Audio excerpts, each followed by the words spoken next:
Si tuviese que pensar en cuando yo era pequeñita, sí que se vienen enseguida a mi mente dos momentos súper importantes que, mira, que los escucho y ya es como que el corazón se me acelera. Yo era mucho de calle, de salir a la calle. Cuando llegaba del colegio, cogía mi merienda, la comía y bajaba a la calle. Yo vivía delante del primer campo de fútbol del Barça, que estuvo mucho tiempo derruido y abandonado, ¿no? Y ese era el campo de juegos de todos los niños del barrio y las niñas que íbamos allí a jugar, era nuestro terreno de aventuras, y el juego siguiente era la farmacia, que nos pusieran la inyección de la cama globulina, porque íbamos todos siempre con caídas, con las rodillas destrozadas de costas de caernos por ahí, ¿no? A mí donde más me gustaba jugar era en la playa, en casa de mi abuelo. El verano y jugar al escondite. Recuerdo irme con mi abuelo hasta una higuera grande que había, que para mí era un castillo, y cada una de las ramas era uno de los lados del castillo. Yo era princesa y me movía por las ramas de aquel castillo. Yo recuerdo el placer intenso de jugar a que éramos piratas. Pero el juego era tan intenso que, aunque yo sabía que era un juego, es decir, yo sabía que estábamos jugando, podíamos acabar el juego y podíamos continuar estando en nuestra identidad. El placer tan intenso de que éramos piratas, la creencia de que en ese instante éramos piratas, que desembarcábamos, luchábamos, jugábamos, navegábamos, era un placer tan grande. Cuando me pasaba horas viendo resbalar las gotas de lluvia por el cristal de la ventana a ver cuál llegaba antes abajo, o cuando me pasaba horas mirando en el tejado de la casa de enfrente un gato que subía o bajaba o que no hacía absolutamente nada, pero a lo mejor en cualquier momento se pondría a subir o a bajar. Teníamos televisión, pero casi no la veíamos, porque el caso es, no es que está mal la pantalla, pero es que había tantas alternativas más bellas que no teníamos tiempo para eso. Sobre todo lo más que el tiempo no tenía lugar. Era oscuro, había que regresar y no sabía si habían pasado 2 horas o 3 días, ¿no? Esa fuga magnífica. Ahora la presión de la vida te lleva a una vida mucho más desaforada, que no tienes nunca un minuto para nada, pues realmente aquello lo echas de menos. Bueno, la vida va pasando. ¿Y tú juegas ahora? Poco.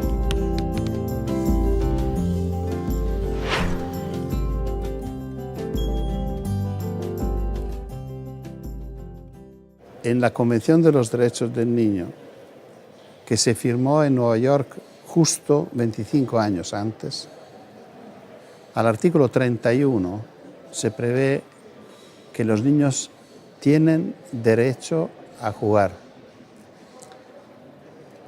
Dicho en esta manera, en este documento tan importante que nace en el lugar más alto de la política mundial, asume una importancia fundamental. Es decir, que los niños tienen derecho, así como tienen derecho a la instrucción, el artículo 28. Son 2, no son por la educación 25 artículos y el juego 1, como decir, bueno, le demos. No, son 2. Tienen derecho a la educación y al juego. Algunos intentamos pelear los derechos, pero está empezando a no tener sentido, porque la infancia ha perdido su propia dignidad. Hemos obligado a que la pierdan, y cuando alguien pierde la dignidad ya no tiene sentido luchar por los derechos. Por mucho que las ONGs y muchas asociaciones, incluso UNICEF, promueva el juego como un derecho de la infancia, políticamente no se están tomando las decisiones correctas, porque le quitan importancia. ¿Por qué? Porque es del colectivo de la infancia. Pues a veces pasa porque no votan, a veces pasa porque son una minoría, a veces pasa porque no son rentables, pasa por todo esto. Y pasa mucho porque niños y niñas son invisibles. Entonces, al ser invisibles, no merece la pena que sean tenidos en cuenta. Simplemente hay adultos que consideran que la infancia es una etapa de espera para que esas personas, si es que ellos consideran que son personas, puedan crecer. Infantes, en el sentido de sin voz, ¿eh? Infante viene de eso, la palabra, ¿no? que no tiene fonética, que no cuenta, que si no tiene voz, pues no cuenta. Cuando hablamos del panorama del juego en España, pues qué duda cabe que puede estar mejor que en otras latitudes o que en otros países o en otros entornos, pero no por ello no deja de ser preocupante, pues bueno, la falta de espacios para el juego, de la falta de tiempo para el juego, de la falta de materiales para el juego, de la falta de jugadores para el juego. Uno de los problemas que ocurre con el juego hoy en día es que se confunde juego con diversión. El juego es lo que se hace desde dentro hacia afuera, el juego arranca desde dentro, mientras la diversión es algo que ocurre desde fuera hacia adentro. Y mientras a través del juego nos hacemos protagonistas de nuestras vidas, pues en la diversión pues somos espectadores, ¿no?, de la vida de los demás, de los que nos divierten. Yo, para mi entendimiento, utilizo algunas claves para discernir qué es jugar y qué no es jugar, cuándo alguien juega y cuándo no juega. De entrada, uno puede jugar con cualquier cosa en cualquier momento. Cualquier cosa puede ser un juego, pero también la misma cosa puede ser una tortura. Si a un niño en la escuela le obligan como castigo o como ejercicio para aprender, cuando vaya a casa, escribir del 1 al 1000, esto se convierte en una tarea tremendamente cansina, que no se ve el final nunca, una tortura, en definitiva, y que muchas veces no se termina o se la hace el padre o la madre, ¿no? Pero un día mi hija Julia me viene cuando era pequeña y me dice: Aita, yo quiero escribir del 1 al infinito. Y se cogió unos cuadernos y unos papeles y empezó esta tarea. Para ella era un placer. Es decir, que ya hay un factor de entrada que es una cosa. Puede ser juego o no, depende de las condiciones. Y la primera condición es que surja de una necesidad o que surja de una imposición. Que venga de fuera o que venga de dentro.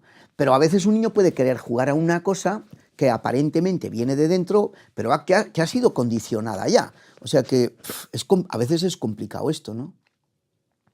La misma cosa puede ser siempre, pues eso, una tortura o un juego, y depende de otras condiciones. Por ejemplo, si se da o no se da una conexión emocional profunda.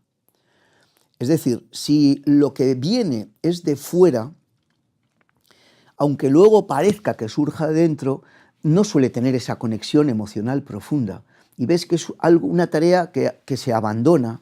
En cambio, cuando hay esa conexión emocional profunda, no se abandona, aunque haya esfuerzo, que haya que derrochar energía, agotamiento. El ejemplo del agujero para mí es muy claro. Hacer un agujero de 1 metro cúbico en el campo era una tortura aquí, en este país, en la guerra civil. Cualquier bando sacaba a un preso a medianoche, lo llevaba al campo y le daba una pala para que cavara un agujero. Y el que lo cavaba ya sabía que era su sepultura, ¿no? Puede ser un placer, una pasión, un juego. Pues yo lo veo en la playa. Un niño se pone a jugar con una palita verde de plástico a hacer un agujerito. Y entonces el padre le entra una ternura y va a donde su hijo y le dice: venga, vamos. Y se pone a jugar con él. El niño, al cabo de 20 segundos, se ha cansado. Pero el padre sigue, y sigue, y sigue, y sigue, y termina haciendo un agujero descomunal, absurdo, no se sabe muy bien para qué, que encima le va a mandar a casa con un lumbago de aquí te espero, pero tan contento. Ha habido esa conexión emocional profunda. Ni siquiera se planteaba si iba a hacer 1 metro cúbico o 2, ni que iba a estar toda la tarde. Así que cuando hay juego tampoco hay proyecto, porque el proyecto impide jugar. El proyecto puede hacerte pensar que no vas a poder con ello, que no vas a tener el tiempo, la fuerza, la energía necesaria. Un grupo de niños, cuando se plantean parar la marea en la playa, no se plantea si va a tener tiempo o qué, le da igual, solo hay presente, hace un muro que la marea se lo tira y lo vuelve a hacer una y otra vez, se agota, pero también nunca hay frustración en el juego. Cuando un niño quiere colocar un palito vertical y se le cae y se enfada, es que no está jugando, porque hay frustración. Si insiste todas las veces repite unas operaciones, busca estrategias, es que es un juego. Así que más bien yo puedo decir lo que es un juego cuando veo estas connotaciones, ¿no? Nadie de nosotros sabe cuánto aprende un niño jugando. Tampoco los niños lo saben. Pero sabemos que los aprendizajes más importantes son en esta manera. Pour l'enfant, le monde est en ordre quand il joue. Jouer pour l'enfant, c'est sa manière de vivre et d'être une partie de son monde. Et quand on vient interrompre l'enfant en lui disant « maintenant il faut que tu arrêtes de jouer parce qu'il faut apprendre », par exemple, on crée un gros problème dans l'esprit de l'enfant parce que lui, il a la conscience que le jeu est l'activité la plus sérieuse à laquelle il puisse se livrer. Et on vient lui dire d'interrompre cette activité au nom d'une autre activité qui pour lui est le jeu. Es importante que la gente no sepa lo importante que es el juego, porque cuando la gente no lo sabe, cuando durante siglos no lo ha sabido, hemos dejado que los niños jugasen en paz. Pero es empezar a comprender la importancia del juego e empezar a querer controlarlo, empezar a querer ponerle normas, expertos, monitores y entrenadores que enseñen a jugar a los niños, y entonces hay una manera correcta y una manera incorrecta de jugar. Siempre se ha hablado de la importancia del juego. Lo que pasa es como que en la práctica el juego cada vez más, o sea, todo, aunque haya una gran conciencia a un nivel, lo que está pasando en la práctica es que cada vez los niños juegan menos, y que los adultos, los maestros, los padres, los ambientes, los espacios, etcétera, etcétera, llevan a que los niños vayan menos juego libre. Parece bastante claro que hoy los niños tienen menos tiempo para jugar de lo que podían tener, pongamos, hace 30 años, porque están mucho más presionados por otras finalidades y por otro tipo de urgencias. Ahora, la vida competitiva empieza demasiado temprano. Los niños desde muy jovencitos tienen que estar preparados, por decirlo así, para la vida que se les viene encima. Yo creo que las jornadas de los niños, los adultos, no sé si las resistiríamos. Colegio, actividad extraescolar, siempre un adulto diciendo lo que debes hacer. Tienen un horario, se levantan temprano, van al aula matinal, del aula matinal van al cole, del cole van al comedor, del comedor van a extraescolares. Las extraescolares no son jugar. Las actividades de la tarde son escuelas, no son juego.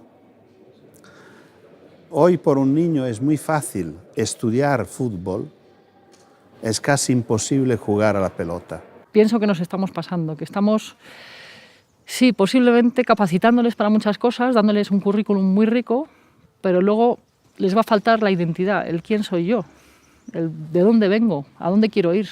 Eso no se les ha dado, porque no se les ha dado la oportunidad de desarrollar el juego, no se les ha dado la oportunidad de descubrir qué es lo que les interesa de verdad, qué es lo que les motiva, hacia dónde quieren ir en su vida. Ya habrá tiempo para aprender chino si realmente lo quieres, ya habrá tiempo para aprender macramé si realmente eso es lo que quieres, ¿no? Pienso que llenándoles la agenda de actividades lo que estás consiguiendo son niños que tienen unas capacidades muy buenas, quizá, para un desempeño profesional determinado, pero que no van a tener identidad o la van a tener muy mermada. La escuela, yo creo, no debería poder utilizar el tiempo que no es suyo. Se debería efectivamente pensar que la jornada, el día, se divide en el tiempo de la escuela y en el tiempo de los niños. El tiempo de los niños lo manejan los niños. No puede ser que la escuela ocupa también, así como el trabajo no puede ocupar el tiempo libre de los obreros o de los empleados. No tiene sentido que un jefe de un despacho dice: bueno, ahora ha terminado tu trabajo, por favor, si me haces esto a casa. Esto es lo que ocurre todos los días con la escuela. La escuela tiene que aprovechar de su tiempo y los deberes se deben hacer en este tiempo. Yo, si estuviera en mis manos, cambiaría el sistema. Yo pondría 6 horas de juego y 1 de clase, al revés que como es ahora. Así, porque en el juego se da todo. todo. Entonces hay muchos sistemas educativos que utilizan el juego, la actividad lúdica, natural, espontánea del niño para que el niño aprenda. Hay niños que con 6 años dicen en sus casas, me aburro en el colegio. Eso es tristísimo, porque claro, ir a un sitio en el que estás 8 horas a aburrirte, en los mejores años de tu vida, los años en los que tendrías que venir diciendo, qué bien me lo he pasado, estoy deseando volver al colegio, vienes diciendo que te aburres. Y vienes, vamos, que esto yo también lo recuerdo de mi propia experiencia, que te ponías a mirar por la ventana diciendo, Dios mío, a ver cuándo acaba esto, y me voy a mi casa a jugar. Los niños pequeños no son muy buenos explicando lo que les pasa, no tienen mucho dominio del lenguaje y así pienso que la manera de intentar comprenderlos pues es intentar acordarse de nuestra propia infancia. Y yo clarísimamente prefería estar en casa, estar en el cole.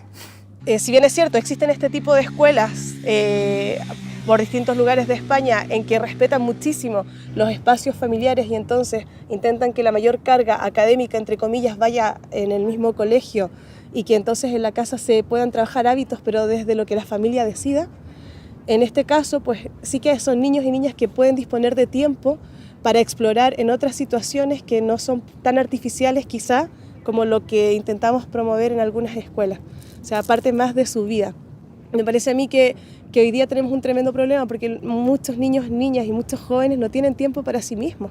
Entonces no se escuchan. Siempre tienen tan poco tiempo para su vida familiar y su vida con sus amigos porque tienen una carga de deberes impresionante que hace que por una parte el poco tiempo que tienen para poder estar con los demás realmente no se logre profundizar, ¿no? En darse cuenta que la vida es parte de este mismo espacio de bienestar y no es un tiempo libre, no es un break, ¿no? Sí está reconocido teóricamente el juego como un elemento importante de la educación, pero la introducción, por decirlo así, escolar es todavía muy complicada, aunque legalmente existe. Es decir, el currículum establecido en educación infantil y en educación primaria habla en diferentes lugares del juego y de la introducción del juego como una metodología.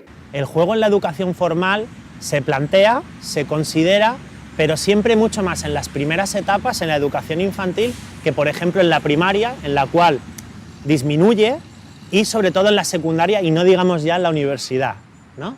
Parece que el juego es un instrumento educativo de primer orden, con el cual todos los pedagogos estamos de acuerdo, pero que como si fuera únicamente válido para las primarias edades, para el preescolar, para las maternales. Que luego poco a poco el niño se ha de desintoxicar de ese hábito a jugar, de esas cosas que son poco serias, poco productivas, y que se ha de dedicar a aprender contenidos estrictamente curriculares o escolares. Inglés, matemáticas, lengua, etcétera, etcétera. Y por eso sí que se observa, y está comprobado, que a medida que ascendemos del nivel educativo en el sistema educativo, este y muchos otros, no solo el español, incluso el finlandés, que se suele coger como paradigma o como ejemplo, cada vez que ascendemos en el nivel educativo, cada vez se juega menos. Quizá se está empezando a tomar conciencia de que el informe PISA no precisamente mide lo que debería medir, ¿no? Aquí también hay que tener un poco de precaución porque, claro, el problema que existe, el debate pedagógico, es que si regulamos demasiado el juego, y en la escuela hay que regularlo, deja de ser juego.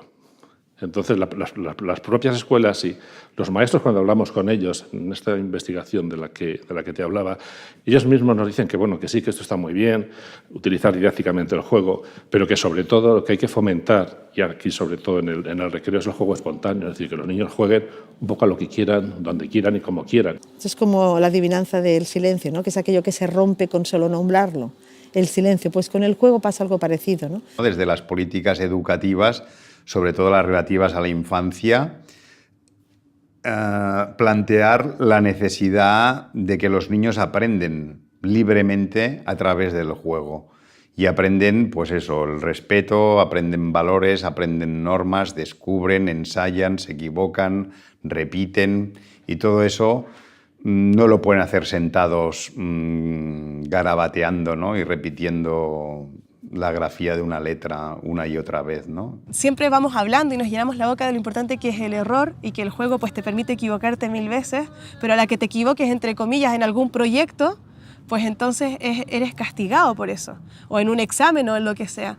Me parece que también deberíamos pensar en que el error no es otra cosa que una maravillosa posibilidad de volver a replantearte las situaciones y buscar nuevos caminos. El otro día oí por enésima vez lo del informe PISA, que estamos a la cola de todo, y en algún telediario dijeron algo así como sí, el fallo es que en la escuela española todavía se usa esa educación memorística.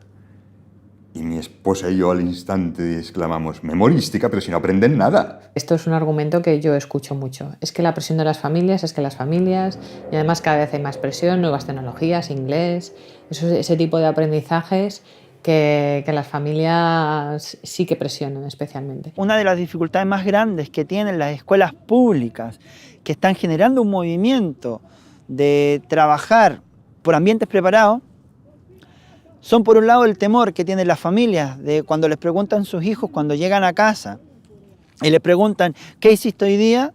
Pues los niños les responden jugar.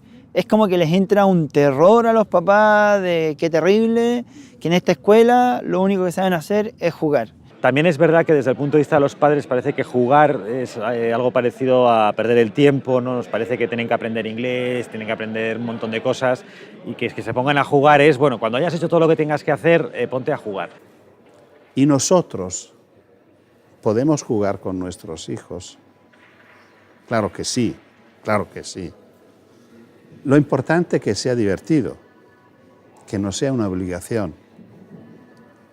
El pediatra ha dicho que tenemos que jugar, vamos a ver, ha pasado 1 hora ya. Yo jugué ayer, hoy juegas tú.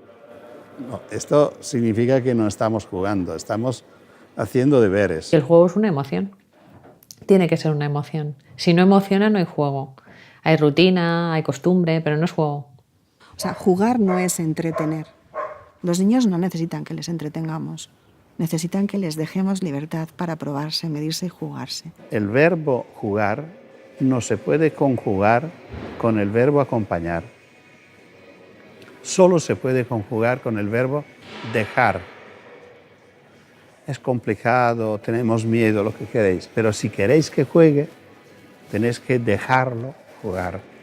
A partir de aquí sí que me parece que las ciudades y los espacios públicos tampoco están diseñados o tampoco están pensados para los niños.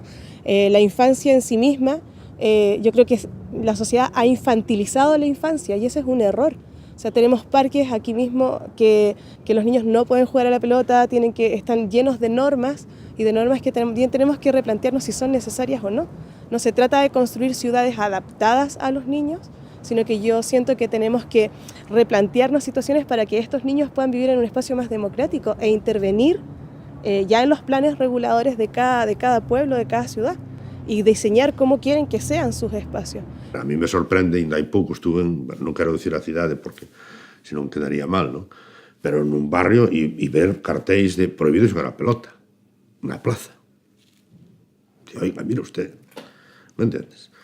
No, eu quero que os nenos xoguen a pelota. Outra cousa que son un partido de fútbol de competición ou que tiren pelotazos a las señoras ou os caballeros de edad, non?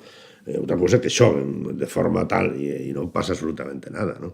E máis, é conveniente que xoguen, non? Eso dalle unha vida e unha vida á cidade e ademais permite que eso sea atractivo tamén para vivir. En el ámbito rural o en los pueblos hay mucho más espacios, muchas más plazas, jardines, sitios no condicionados, con arena, con descampados, con columpios, que en las ciudades en las cuales en ocasiones los coches, los vehículos, la sociedad ha tomado o ha conquistado ese espacio que antes era libre, era de los ciudadanos y era de juego. El exterior no es fácilmente accesible en las ciudades, ¿no?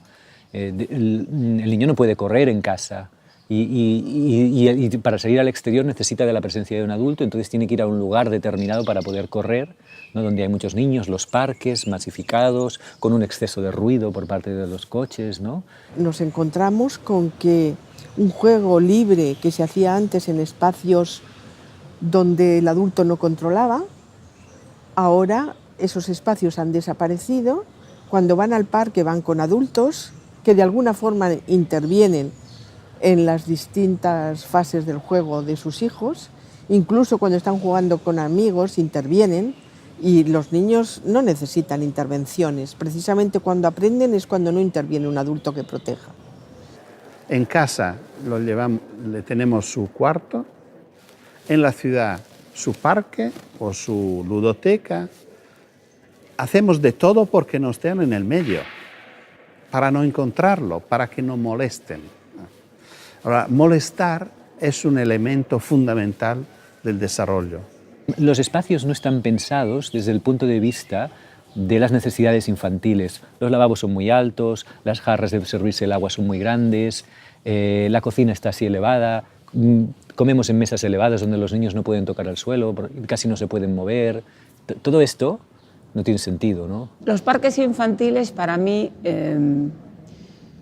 son como un arma que utilizan los políticos, porque debe ser que los niños es la parte sensible de la sociedad y hacen y deshacen zonas urbanas para colocar parques infantiles un poco sin mucho sentido. El alcalde dice, bueno, yo pienso mucho en vuestros hijos, miráis cuántos parques para niños he hecho, podéis votarme.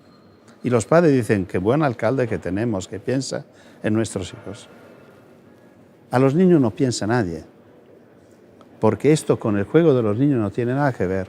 Si tú fas unha cidade segura, de maneira que a velocidade dos coches sea mínima, de que o número de coches sea mínimo, e donde as prazas e as rúas sean espacios peonís ou con preferencia peonil, ou polo menos de coexistencia, automáticamente non son necesarios esos espacios pos nenos. Probablemente as plazas que máis éxito teñen na cidade de Pontevedra para que os nenos pasen a tarde ou o domingo ou a mañán ou cando salen do cole son as plazas onde non existen parques infantís. Y además se produce una circunstancia también bien curiosa, ¿no? Si alguien, un juego en una plaza pública se produce un accidente, el culpable es el alcalde. Y de manera que se han refrenado mucho las inversiones en juegos en plazas públicas y han quedado las más estandarizadas, las que no comportan ningún riesgo. El juego tiene que implicar riesgo y el riesgo implica la consecución de la propia prudencia dentro de los niños y las niñas y su propio paso de la heteronomía moral hacia la autonomía en la conquista de los espacios y de la propia libertad, ¿no? Por tanto, los espacios de juego no son espacios comerciales, no son espacios dirigidos, no son espacios con monitores, son espacios donde esconderse, donde dar tu primer beso, donde monjarte de barro, donde cruzar la línea que está pelín prohibida, donde se puede crecer. Los juguetes también responden a los intereses del mercado y desgraciadamente a veces encontramos preciosos juguetes que no se venden y juguetes que dices, ¿y esto para qué sirve?, que tienen éxito, al menos momentáneo.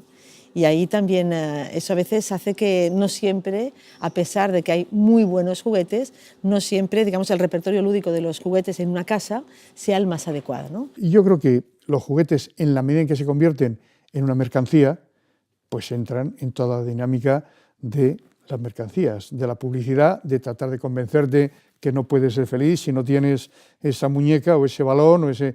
Lo cual no es verdad, ni en el caso de las muñecas, ni en el caso de las colonias, ni en el caso de la ropa que nos intentan convencer, pero es parte de la actividad comercial y los juguetes terminan siendo una actividad comercial. Pero sí, evidentemente los juguetes son buenos en la medida en que potencien el juego. Cuando los juguetes se adaptan realmente a las capacidades que tiene que desarrollar el niño en cada momento, realmente es el instrumento privilegiado del juego, que sirve para el desarrollo de la imaginación, porque la imaginación se recrea muchas veces en el objeto. ¿Por qué digo que los juegos o juguetes didácticos educativos no siempre lo son? Por lo mismo que te decía anteriormente. Un juguete que por necesidad tiene que educar en matemáticas en un momento concreto y en un sitio concreto, quizás no cumpla los objetivos porque no tenga en cuenta cuáles son las preferencias del jugador o los jugadores. Suele ser una demanda de los papás, pensando que es una manera de que el juguete sea eso, sea útil, ¿no? Se nos olvida que el juego es aparentemente inútil, ¿no? en su finalidad, ¿no? Tú juegas por el placer de jugar, ¿no? Y la magia del juego y del juguete en este caso es que con el juego ese juguete aporta beneficios colaterales, pero que no pueden ser su objetivo final. Porque hay esta idea errónea de que el niño, de que es el juguete quien va a enseñar al niño cosas. Pero es que el juego no es así. El niño en su propia actividad es cuando aprende, hace procesos de aprendizaje. Más que un juguete esté bien o esté mal, yo creo que cada familia tendríamos que intentar cuestionar y preguntarnos ¿para qué? ¿Para qué? ¿Qué características deberían tener esos objetos? A los niños, desde que son muy pequeños, no les gusta jugar con las llaves que venden en la farmacia. Esas llaves de plástico que venden en la farmacia, les gusta jugar con las llaves del llavero de sus padres. ¿Y esto por qué es? Pues porque ellos han visto que las llaves del llavero de sus padres abren la puerta de su casa, pero las llaves de la farmacia no abren nada. Entonces, culturalmente no les interesa porque están vacías de significado. Y como eso todos los materiales. Al niño le interesa el material que tiene inherente, que lleva consigo un significado. Si no tiene un significado, pues no le interesa, porque ¿qué puede hacer con él? Para un niño pequeño esto es atractivo. El primer uso que hace de esto es voy a conocerlo con mi órgano de conocimiento principal. Todos tenemos sensación de cómo sabe esto, aunque no lo estés tomando tú, tienes una sensación. Si yo te digo, ¿a qué sabe esta hoja? ¿Qué sensación tiene? Lingüísticamente difícil de expresarla, pero tú sabes qué es esto, y si te digo un tronco, también, y la reja, también, y tal, ¿no? Entonces, en algún momento lo hemos explorado y por tanto lo hemos conocido, lo hemos integrado. El siguiente uso de un material es pulsional. ¿Sí? Todo esto es paralelo, ¿eh? Aparece en diferentes momentos, pero se encabalgan también. Otro uso del material es simbólico. Si aquí hay un exceso de elemento sensorial que distrae mi atención, yo ya no puedo aplicar una tensión simbólica. ¿Por qué es un avión? No lo sé. ¿Qué necesidad? ¿Por qué el organismo dice que es un avión y luego es un niño y una mamá que riñe a un niño y después que aparece ahí? Esto es algo que está actualizando. El organismo actualiza una tensión y al expresarla encuentra un lugar de calma, la integra. Después puede haber un uso cognitivo del material. Tiene varias rayas, tiene una forma fusiforme, tiene un no sé cuántos, tiene no sé cuántos. Esto puede servir así, lo puedo... ¿sí? Entonces, hay una progresión en el uso de los materiales, esto hay que tenerlo presente, ¿no? Cuanto más abierto sea un material, más me permite a mí utilizarlo. Que el juguete que yo considero mejor, perfecto, es el barro. Porque no es nada, pero puede llegar a ser todo. No cuesta casi nada. Y un niño puede jugarlo y divertirse solo y con amigos por años. Yo sigo jugando con esto y soy viejo, y los niños con 2 años empiezan, no tiene ninguna contraindicación y tiene posibilidades infinitas. Y yo creo que el mejor juego para los niños es encontrarse en la naturaleza, quizás con una lupa, para acercar la mirada a los bichitos que hay en el suelo, ¿no? Y ver las cosas que normalmente no ve o no aprende delante de una pantalla. La tecnología ha sido uno de los grandes también debates, ¿no? Porque es una de las cosas que ha cortado la edad de juego tradicional, ¿no? O sea, parece que está bajando. O sea, los niños cada vez dejan más pronto lo que se llama el juguete tradicional para sustituirlo por el juego tecnológico, ¿no? La Academia Americana de Pediatría recomienda que los niños no estén expuestos a pantallas hasta los 3 años.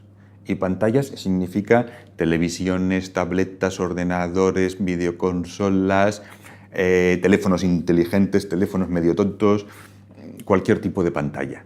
Basados principalmente en que se teme que eso puede interferir en el desarrollo de su capacidad visual. Sobre todo lo que no necesita es tipo de juegos que roban mi atención, que por el poder que tienen sobre la imagen, sobre lo auditivo, me crean una dependencia, me generan mogollón de tensión, porque hablo de videoconsolas y televisión y este tipo de estímulos en el que todo viene construido desde fuera, ¿no? Entonces, hay quien defiende, no, pero documentales, pero es información. La información por sí misma en general no genera una comprensión. Y un niño no aprende a través de las informaciones, básicamente, y lo que aprende es algo descontextualizado y sin ningún tipo de arrelamiento, no sé cómo se dice, ¿no? De anclaje. Una cosa es ver y una cosa es saber qué estoy viendo. Que esto es un rectángulo y esto parece un rombo, pero sin embargo es el mismo objeto, simplemente lo he movido un poco. Saber que esto y esto es el mismo objeto lleva meses de práctica. Y por eso los niños todo lo que cogen lo hacen así, y así, y así, y así, hasta comprobar que es el mismo objeto visto desde todas las maneras. Y ver esto moviéndose y saber a dónde va a llegar requiere también meses de prácticas. Práctica que los niños hacen, pues, por ejemplo, tirándose la pelota uno a otro. Agarrar un objeto en movimiento es hacer un complicadísimo cálculo de a qué velocidad va, en qué dirección va. Los niños aprenden todas esas cosas viendo escenas del mundo natural. En una escena del mundo natural, casi todo está quieto todo el rato y algunas pequeñas cosas se mueven un poquito. Incluso ver un partido de fútbol, que pensarías es una cosa muy animada, no, es un espacio verde en el que unas figuritas se mueven a velocidad humana. En cambio, estás viendo una televisión y cada pocas décimas de segundos te cambia por completo. De pronto ves un paisaje, de pronto ves un primer plano de una cara, de pronto ves un anuncio de no sé qué, de pronto ves un anuncio de otra cosa, de pronto suena una explosión, de pronto se vuelve a ver la cara del de antes, de pronto se ve otra cara distinta, ves la cara de una persona mientras está hablando otro. Entonces, viendo ese tipo de cosas, los niños no reciben las experiencias necesarias para poder interpretar lo que ven y acostumbrarse, pues, a conocer el mundo. Si te viene ya dado, no puedo imaginar. Si los niños siempre están expuestos a que esto ya está, ya le viene ya hecho, ¿cómo va a desarrollar la imaginación? Y la imaginación es la base para todo tipo de pensamiento. El peor aspecto de los videojuegos es que los padres piensan que es como el lugar donde pueden deshacerse de sus hijos un rato. Antes ese lugar lo tenía la tele y en realidad tiene el mismo peligro. O sea, es un bombardeo constante de ideas o mundos que se te van quedando y que tú asimilas como propios. Entonces, si tú dejas al niño al lado solo con la tele, solo con el videojuego y no le das la posibilidad o el aparato crítico para entenderlo, que luego puede jugar solo mucho, pero también tienes que hacerle el ejercicio antes, darle la capacidad crítica de analizarlo, pues lo que tienes es eso, alguien desatendido a quien no le estás ayudando. Yo procuraría no dar a los niños videoconsolas o videojuegos hasta que los pidan.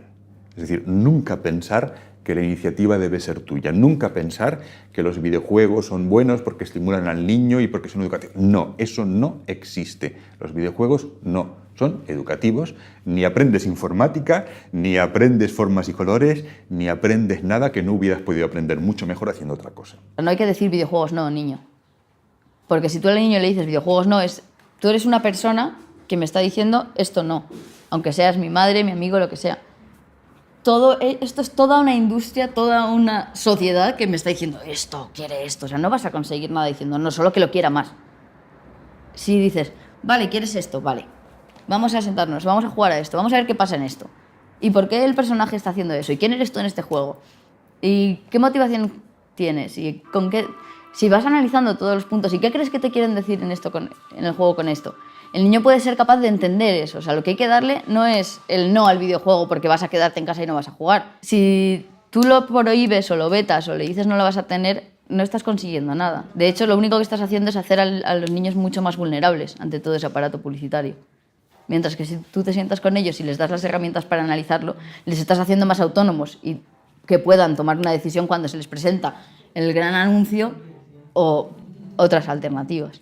Los videojuegos pueden utilizarse para el aprendizaje, pero siempre teniendo en cuenta que tienes que conocer los videojuegos. Mucha gente, sobre todo en el ámbito educativo, piensa que le tienen que dar los videojuegos como un libro de texto. Y ese es el error que cometen. O sea, piensan, las niñas y los niños están súper interesadas en los videojuegos, luego les voy a poner un videojuego para que aprendan lengua. Pero como yo no quiero jugar a esos videojuegos porque no lo sé, estoy súper alejada o alejado de ese mundo, pues quiero que me lo den hecho. Entonces, a esto se le ha llamado muchas veces los serious games, los juegos que están creados con propósitos formativos, no solo de diversión. Y suelen ser algo muy parecido al libro de texto. Y generan un rechazo frontal por parte de las chicas y los chicos, pero también un poco velado, porque los prefieren a estar leyendo el libro, obviamente. O sea, yo creo que la clave es el equilibrio, o sea, el poder equilibrar, ¿no?, la realidad tangible, como digo, la intangible, y ahora esta que está como en medio, que es la virtual. Diría que los videojuegos han conseguido una cosa que habíamos perdido, y es que los adultos volvamos a jugar. Gracias a los videojuegos hay una generación que tiene ahora entre 35 y 40 años que no ha dejado nunca de jugar. Eso hacía mucho tiempo que no pasaba. Los videojuegos nos han traído que, al menos en un tipo de juego, el juego tecnológico, a los adultos no nos dé tanta vergüenza ponernos a jugar. ¿Por qué tenemos que dejar de jugar para ser serios, para ser personas respetables, para hacer todo esto, cuando le debemos tanto al juego, ¿no? De manera que pienso que es bueno continuar con esta conexión con el juego, que es el respeto que se merece aquella actividad que nos permitió descubrir el mundo, ¿no? La question est, puisqu'on sait que le jeu est l'activité principale et l'activité préférée des enfants, puisqu'on sait que tous les enfants jouent dès qu'on leur en donne la possibilité, pourquoi on ne s'est pas posé la question de ce qui arriverait si on laissait un enfant jouer toute sa vie, par exemple pendant 43 ans? Et moi, j'ai 43 ans et je ne sais pas faire la différence entre vivre, apprendre et jouer, parce que je suis resté dans cet état d'enfance dans lequel il n'y a rien de mieux pour apprendre que de jouer. Yo creo que la capacidad lúdica es innata y no se pierde. Lo que pasa es que, claro, nos vamos convirtiendo en adultos y nos vamos volviendo serios. Y pensamos que el juego es cosa de niños. Entonces adormecemos esa capacidad lúdica innata. De hecho, lo que se plantea es que el juego es la primera conducta que desaparece del repertorio de las especies que juegan cuando los individuos están estresados porque hay algún peligro, porque tienen hambre, es decir, porque hay algún otro sistema de los que controla la conducta que está activado. Entonces, es como que el juego es la primera conducta que se sacrifica cuando las condiciones ambientales son adversas. ¿Cuántas personas adultas acaban el día agobiadas porque no quieren saber más de su faena, de que los problemas que tienen, y etcétera? ¿Cuánto te enseña el juego a resolver conflictos, a disfrutar, a tomar atención, a ser tolerante, a ser perseverante? Creo que cada vez más es necesario que los adultos se conecten con el juego y con la espontaneidad que brinda la actividad lúdica. Parece que cuanto más adultos seamos, una jornada laboral tengamos más ocupada y reservemos menos tiempo al juego. Jugamos quizás menos, pero no dejamos de jugar, y lo que hacemos realmente es jugar a otras cosas. Pero afortunadamente jugamos. Tenemos también espacios, aparte de lo que jugamos en la vida cotidiana, tenemos algunos espacios concretos, ¿no? Llámense vacaciones, llámense momentos de evasión, por lo tanto sí. Y afortunadamente, si no, toda esa libido contenida sería tremendo. Afortunadamente la dejamos libre en algunos momentos y tiempos. Y a veces también llamamos juegos a cosas que yo diría que no son exactamente juegos. Es decir, la gente dice que juega a la lotería o que juega en el casino. Para mí, jugar a la lotería no es un juego, aunque coloquialmente utilicemos la misma palabra, ¿no? Es otra cosa. Puede ser casi una profesión, un vicio, pero juego, yo no diría... Juego en el sentido de todo lo que aporta el juego a una persona que está viva y por tanto está jugando. Para mí jugar, investigar, trabajar, son sinónimos. Es algo vital que crece con cada persona, si puede, si le dejan. El juego para mí es cuando un niño o puede ser también un adulto, encuentra unos retos que se ajustan a sus capacidades. Porque el juego es eso, la pasión por la vida y por tanto es una capacidad del ser humano, no de la infancia. La necesidad de juego es común para la humanidad, es una necesidad antropológica. Porque el juego no es independiente de la cultura, es que el juego es cultura. Si nos paramos a pensar, casi todas las cosas que sabemos las aprendimos jugando. Es decir, de lo que estudiaste en el colegio, ¿de qué cosas se acuerda un adulto? Todo lo que convierte a un ser humano en sujeto pasivo es un error y una mala teoría de lo que es el aprendizaje. En cambio, nos entestamos, ¿no?, en conducir a los niños por lo que deben. Ahora te toca aprender esto, ahora te toca aprender. No, ahora estoy entusiasmada viendo cómo unas hormiguitas van de aquí a allí. Pues ahora es el momento que me expliques la vida de las hormigas y cómo se alimentan y cómo se organizan, y eso luego veamos cómo se organizan otros y tires de esa... Tu trabajo como adulto, como papá, como mamá, como educador es tirar de esos intereses, ¿no?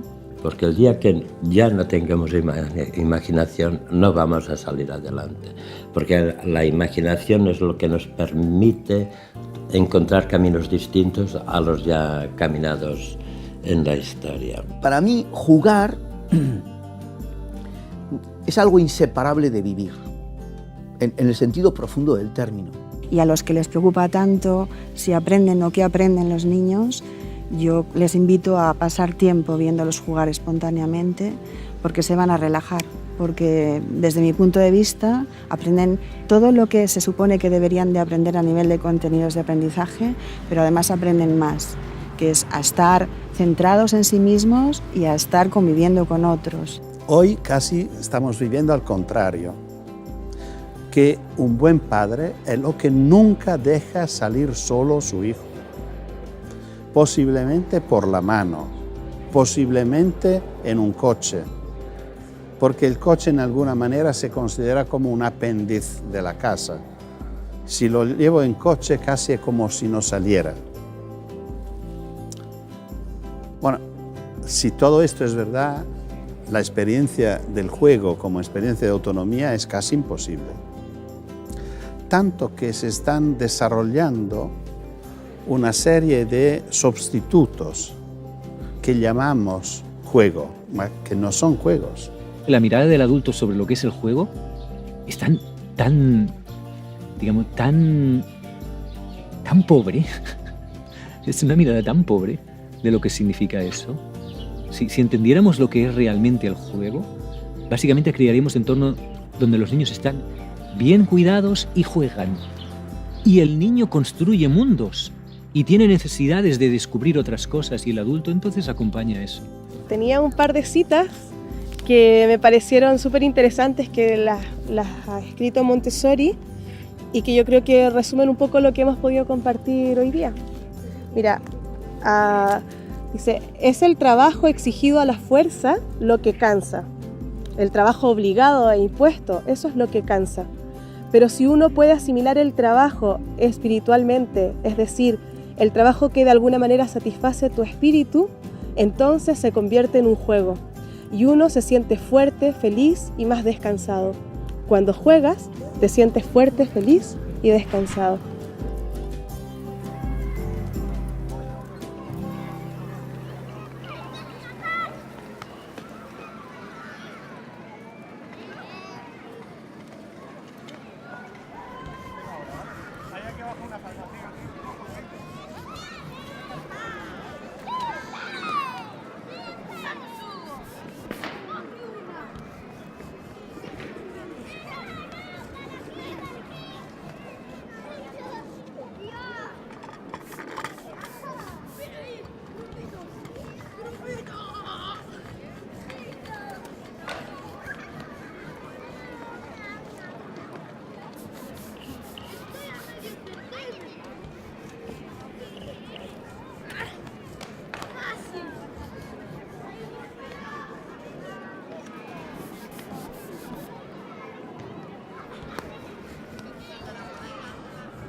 derecho de la infancia, políticamente no se están tomando las decisiones correctas, porque le quitan importancia. ¿Por qué? Porque es del colectivo de la infancia. Pues a veces pasa porque no votan, a veces pasa porque son una minoría, a veces pasa porque no son rentables, pasa por todo esto. Y pasa mucho porque niños y niñas son invisibles. Entonces, al ser invisibles, no merece la pena que sean tenidos en cuenta. Simplemente hay adultos que consideran que la infancia es una etapa de espera para que esas personas, si es que ellos consideran que son personas, puedan crecer. Infantes, en el sentido de sin voz, ¿eh? Infante viene de eso, la palabra, ¿no? Que no tiene fonética, que no cuenta, que si no tiene voz, pues no cuenta. Cuando hablamos del panorama del juego en España, pues qué duda cabe que puede estar mejor que en otras latitudes o que en otros países o en otros entornos, pero no por ello no deja de ser preocupante.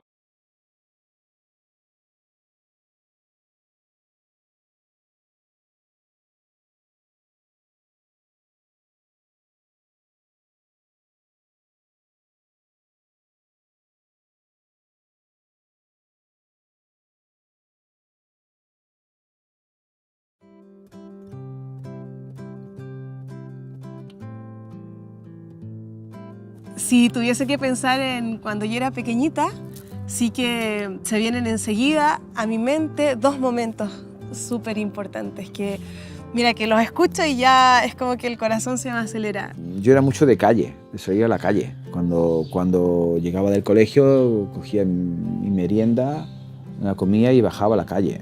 Yo vivía delante del primer campo de fútbol del Barça, que estuvo mucho tiempo derruido y abandonado, ¿no?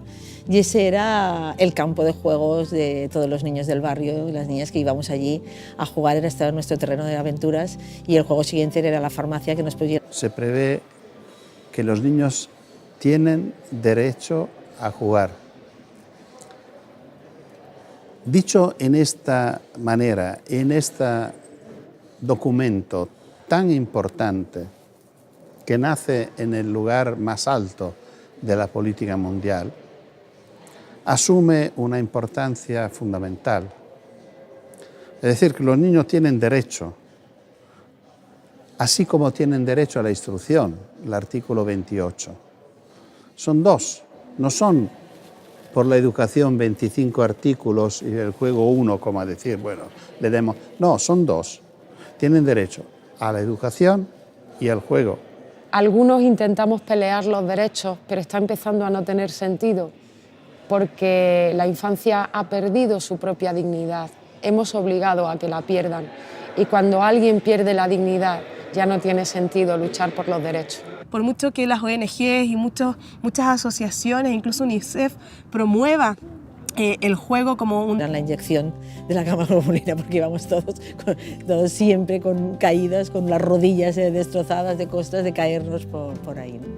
A mí donde más me gustaba jugar era en la playa, en casa de mi abuelo.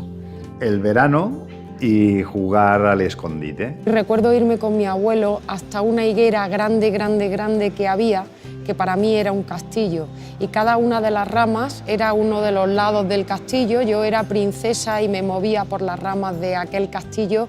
Yo recuerdo el placer intenso de jugar a que éramos piratas, pero el juego era tan intenso que aunque yo sabía que era un juego, es decir, yo sabía que estábamos jugando, podíamos acabar el juego y podíamos continuar estando en nuestra identidad.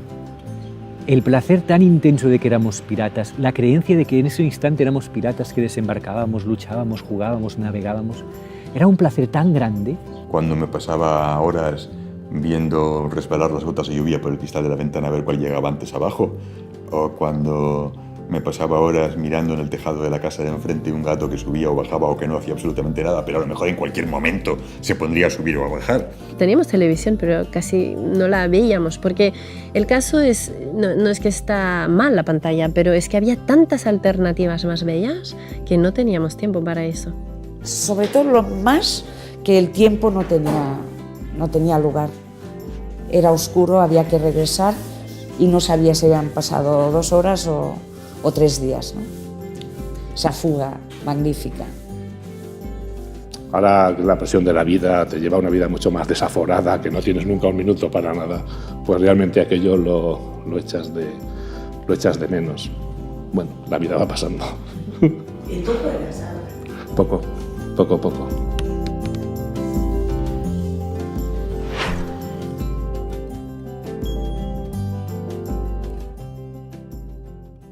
En la Convención de los Derechos del Niño, que se firmó en Nueva York justo 25 años antes, al artículo 31